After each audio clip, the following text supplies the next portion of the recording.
uretse intambara ikirabera muri Kongo hari ikintu gikomeye cyane kigomba kuba muri Kongo ico bita balkanization no kuvuga gucamwo Kongo indi leta yigenga mu burasirazuba bwa Kongo kandi ngo uyu mugambi uburakantu gatoya cyane kugira ngo uje mu ngiro. Ibi vyageze naho mu misi heza umunyepolitike akomeye cyane muri Kongo yitwa Martin Fayulu ariko gutangaza ko uyu mugambi wo gucamwo Kongo indi leta yigenga mu burasirazuba bwa Kongo ugeze ku 70% utegurwa ngo uje mu bikorwa.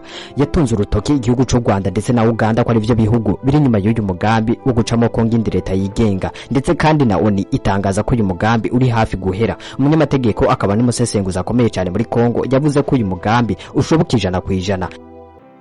Ibi bintu bigiye gukomera cyane ndetse binateza intambara ikomeye cyane mu burasirazuba bwa Kongo. Ndanakwibutsa ko Rwanda na Uganda ari byo bihugu bitungwa gatoki mu mugambi wo gucamo Kongo indi leta yigenga.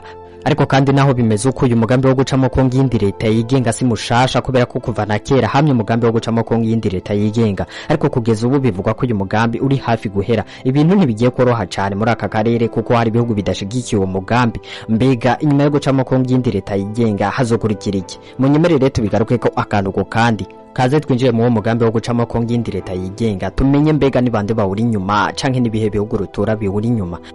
Ariko imbere yuko tubandanye kino kiganiro banzureke gato wumva ibi navyo. Nimba uri umwe mu mamiliyoni atigira canke ipfuza gutigira akoresheje 1xbet, menya ko hari code promo yitwa menya 11 mu ndome nkuru itanga bonus ya 200%. Mutigute ugikoresha iyi code promo ya menya 11 kuri depo ya mbere baca baguha 200% ya bonus. Ehe ingene bigenda, uratejaja application ya 1xbet ucufyonda hajya handitse ngo registration, ucugira kandi handitse by phone, gisigaye ucushiramo nimero za telefone zawe.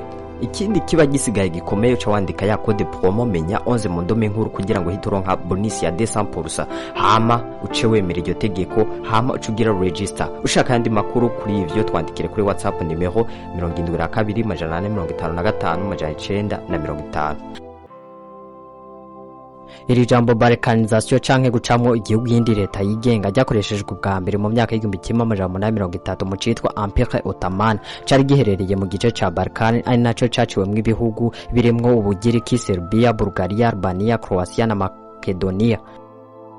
Muri Kongo ho ikiciyumviro ca balkanization canke gucamwo Kongo indi leta yigenga catangiye kuvugwa inyuma yo kwigenga kwa Kongo mu mwaka w'1960, ariko mbere yuko Kongo yikukira umwami Leopold wa kabiri w'Ububirigi yari yaragize Kongo nk'akarima kiwe. Kongo yayigize igihugu ciwe ayikoresha ivyashaka byose. Abanyagihugu ba Kongo abagira abacakara biwe mu kwimba amabuye y'agaciro no gutema ibiti vyiza byo muri Kongo. Leopold wa kabiri iki gihugu yari yakigize ciwe bwite anagikoresha ivyashaka byose.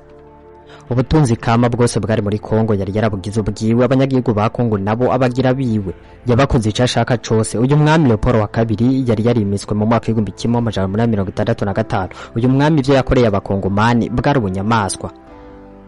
Leopold wa kabiri ntiyatinya kugurisha abakongomani mu barabo kuja gukora ubucakara. Yica inzovu za Kongo akagurisha amahembe yazo. Mu gukoresha abakongomani bucakara batema ibiti bakoresha ibintu byinshi bitarukanye atanabaha imfungurwa zikwiye, akabaye intica ntikize. Ugerageje kwigumura canke urusha atakibasha gukora bamuca ibiganza. Leopold yari yaratanze itegeko ko atamucakara borasisha urusoro kuko ngo bari kuba bagwononye. Mu yandi majambo umukongomani w'ico gihe yasumbwa agaciro n'urusoro rumwe ku buryo babatemesha imipanga mu kuziganya isoro zabo. Abasirikare bari barashizwe gucungera aba bakongomani bari barategetswe ko berekana ibiganza by'abo bakongomani baciye ibiganza. Leopold wa kabiri yari yarabesha amakongo ko agiye muri Kongo agiye kwigisha ubutumwa bwiza n'iterambere, ariko nyuma Burayi na Amerika bwamenye vyari bimujanye muri Kongo bamutegeka kuva muri Kongo byihuse. Ububirigi nibwo bwaciye bufata Kongo, ari nabwo Kongo yaciye iba Kongo mbirigi.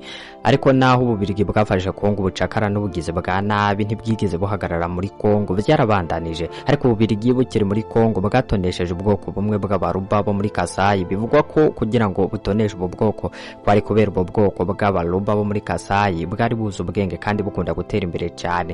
Ababirigi batangiye kubagira abayobozi bo mu bice byinshi byo muri Kongo. Ku rundi ruhande hari ubwoko bw'abaruba nyene bwo muri Katanga. Babona ivyo bikababaza cyane ku buryo hama intambara y'ubu bwoko bubiri bwo muri Kasai na Katanga. Mw'iyo myaka y'igihumbi kimwe amajana icenda na mirongo itanu abakongomani batanguye kumva ibihugu vyaronse intahe yo kwikogera nka Ghana, nabo ico ciyumviro kica kibazamwo ko bw'akarengane ububirigi bwabakorera abakongomani. Haca hatangura kuvuka imigambwe iharanira ukwikukira kw'abakongomani nk'uwitwa Alliance des Bakongo n'uwitwa Mouvement National Congolais wa Patrice Lumumba n'iyindi myinshi. Mu mwaka w'igihumbi kimwe amajana icenda na mirongo itanu n'icenda muri Kinshasa habaye imigumuko y'abanyagihugu ikomeye cane, ni nabwo ababirigi batanguye kwiyumvira guha intahe yo kwikogera Kongo. Ububirigi bwateguye inama y'abanyepolitike b'abakongomani, nyuma haca haba n'amatora. MNC ya Patrice Lumumba iratsinda amatora, Lumumba caba umushikirangaje wa mbere. Iyo guverinoma yarigizwe n'amoko menshi atandukanye, vyatumye haba kutumvikana hagati yabo. Nyuma yo kwikukira Kongo yaciye ija mu mvururu zikomeye cane, haba kutumvikana hagati y'umunyepolitike yarakomeye cane Kasavubu Joseph na Patrice Lumumba, ariko Amerika n'ububirigi vyari bishigikiye Kasavubu kubera ko Uburayi bwabona ko Patrice Lumumba yashaka ko Kongo yegamira ku bumwe bw'abasoviete. Ico gihe nyene Joseph Kasavubu yaciye abogoza Patrice Lumumba ku mwanya w'ubushikiranganje bwa mbere, aca aba president wa mbere wa Kongo. Lumumba yabandanije kugerageza kugira ngo yisubize ubutegetsi, ariko nyuma baramyica bayifashijwemwo na CIA na MI6 bamurashe insoro nyinshi cane kugeza apfuye. Urupfu rwiwe bivugwa ko rwagizwemo uruhara na Mobutu yaramaze gusubirira Joseph Kasavubu. Mwibuke ko kandi ububirigi imbere yuko buva muri Kongo bwari bwaratonesheje ubwoko bw'abaruba bo muri Kasai, bari barabahaye ubuyobozi babayeho neza ku buryo ubundi bwoko bwabagirira ishari. Mu gihe rero ababirigi bari bavuye muri Kongo, bwa bwoko bw'abaruba bo muri Kasai barabucinyije cane babukura mu buyobozi bwa Kongo, cane cane ntibigera bumvikana n'ubundi bwoko bw'abaruba bo muri Katanga. Habaye intambara nyinshi cane zikomeye hagati y'ubu bwoko bw'abaruba bo muri Kasai ndetse n'ubwoko bw'abaruba bo muri Katanga, kandi ubuyobozi bwa Kinshasa bwari bumaze kwirengagiza cyane ubwoko bw'abaruba bo muri Kasai. Ico gihe leta nshasha ntiyari yibitayeho, kandi ku ngoma y'ababirigi bari baragizwe abayobozi. Mu bisanzwe Kasai yari ahantu h'amabuye y'agaciro akomeye cyane ya diyama, ariko leta yarazi kayimba ikayashira mu kigega ca leta. Ariko rero ayo mabuye y'agaciro ntihagira akamaro amarira abanyakasai, ari navyo vyatanguye kubashavuza cyane. Ariko kandi ico gihe Kasai yari ifise umuyobozi yarakomeye cyane muri Kongo yitwa Albert Kalonji. Uyu mugabo yari yarahoze ari mu mugambwe witwa Mouvement National Congolais MNC wari wa Patrice Lumumba, ariko nyuma ava muri uwo mugambwe kubera ko atarashigikiye ingene abaruba bo muri Kasai batotezwa, ndetse ntiyaranakunda uburyo Lumumba yayobora Kongo. Yahise yishingira umugambwe wiwe awitwa Union Muluba, wari ufise umugambi wo gukingira abaruba bo muri Kasai n'ubutunzi bwabo. Ico gihe Albert Kalonji ntiyashaka ko amabuye y'agaciro yari muri Kasai abandanya atwagwa na leta, mu gihe yavuga ko ubutegetsi bwa Kongo ataco bwafasha iyi ntara ya Kasai. Ico gihe kandi Kasai yarishigikiwe n'ububirigi, kuko ububirigi butashaka ko Lumumba bandanya ayobora Kongo, bwavuga ko Lumumba yari umunyagitugu w'abakomuniste. Ico gihe rero Albert Kalonji abonye ko ububirigi bumushigikiye, yaciye atangaza ko Kasai guhera ubwo ari igihugu cigenga, aca niyita umwami w'abaruba. Leta ya Kongo yari iyobowe na Patrice Lumumba ntiyigeze ivyemera, yaciye itangura kurungika abasirikare benshi muri Kasai kugira ngo bagwanye Kalonji yari yigumuye kuri leta ya Kongo. Ico gihe kandi habaye ubwicanye bwinshi bukomeye cyane biteye ubwoba. Ni nabwo mu mwaka w'igihumbi kimwe amajana icenda mirongo itandatu na kabiri abasirikare ba Kongo bongeye binjira muri Kasai, bica abantu benshi cyane banigarurira Kasai. Kalonji nawe baramufata baramufunga. Ivyo kwigenga kwa Kasai birangirira ngaho. Kubera ubwo bwicanye bwabaye, haciye havuka inyeshamba nyinshi cyane nk'izitwa Kamwina Sapo. Izi nyeshamba zarega leta ya Kongo gucinyiza ubwoko bw'abaruba. Izi nyeshamba zagwanyije cyane ubutegetsi bwa Kongo. Havutse n'izindi nyeshamba zitwa Banamula. Izi nyeshamba zo zagwanya izo nyeshamba mpejeje kubwira zitwa Kamwina Sapo. Kugeza n'ubu iki gice ca Kasai nta mutekano habarizwa. Tugarutse gato ku ntambara ya mbere n'iya kabiri ya Kongo, ubwo ni hagati y'umwaka w'igihumbi kimwe amajana icenda mirongo icenda na gatandatu n'umwaka w'igihumbi kimwe amajana icenda mirongo icenda n'indwi. Bivugwa ko u Rwanda na Uganda vyateye Kongo bifasha umuhari wa AFDC, Alliance des Forces Démocratiques pour la Libération du Congo, wari uyobowe na Laurent Désiré Kabila. wagwanye intambara zikomeye cyane ushobora gutsinda Mobutu mu mwaka w'igihumbi kimwe amajana icyenda mirongo icenda n'indwi, aca aranahunga. Kabila nawe afata ubutegetsi. Intambara ya kabiri nayo yabaye hagati y'umwaka w'igihumbi kimwe amajana icyenda mirongo icenda n'umunani na 2003. Ico gihe Kabila yaramaze gufata ubutegetsi, aca ashaka kwirukana abasirikare b'u Rwanda na Uganda bari bamufashije kugera ku butegetsi. U Rwanda na Uganda bashigikiye imihari nka RCD na MRC. Ico gihe ibihugu 9 byisanze muri iyi ntambara. Ibice byinshi vya Kongo byagenzurwa n'inyeshamba.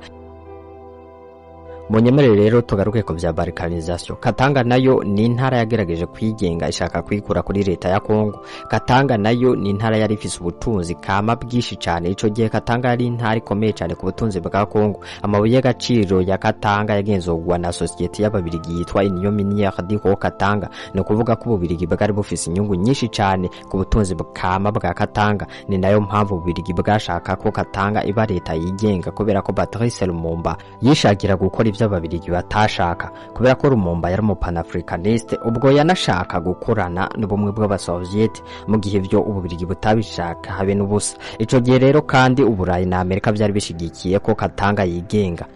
Ico gihe kandi umuyobozi wa Katanga Moise Chombe nawe ntiyashaka kubandanya ayoborwa na Lumumba. Byumvikana neza ko yarashigikiwe n'ububirigi kuko bwashaka kuguma bugenzura umutungo wa Katanga. Tariki 11 Nyakanga mu mwaka w'igihumbi kimwe amajana icyenda mirongo itandatu, ubwo hari haheze indwi zibiri gusa Kongo yikukiye, Moise Chombe yaciye atangaza ko Katanga yigize igihugu cigenga. Guverinoma ya Chombe yabandanije gukorana n'ububirigi ndetse inaronka ubufasha bwa gisirikare bw'abazungu. Iki gihugu cari citwa Etat du Katanga, cari gifise idarapo n'ibiro vya leta n'igisirikare cacu.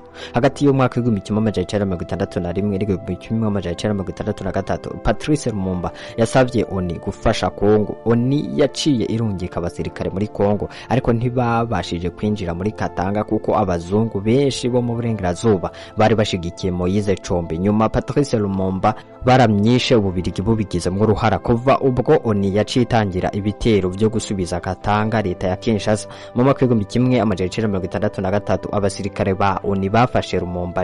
Chombe nawe arahunga n'ubutegetsi bwa Katanga burahirima. Nyuma y'imyaka 3 yose Katanga yigenga yashubijwe kuri leta ya Kongo. Chombe nawe yapfiriye mu buhungiro iyo yari muri Algeria. Byumvikana neza ko kugerageza kwigenga kw'ibice bitandukanye muri Kongo atari vya vuba gusa, ariko kandi ubu byongeye kuvugwa cyane ko balkanisation ishoboka muri Kongo. Ariko kandi binavugwa ko uri nyuma y'uyu mugambi ari u Rwanda ndetse na Uganda.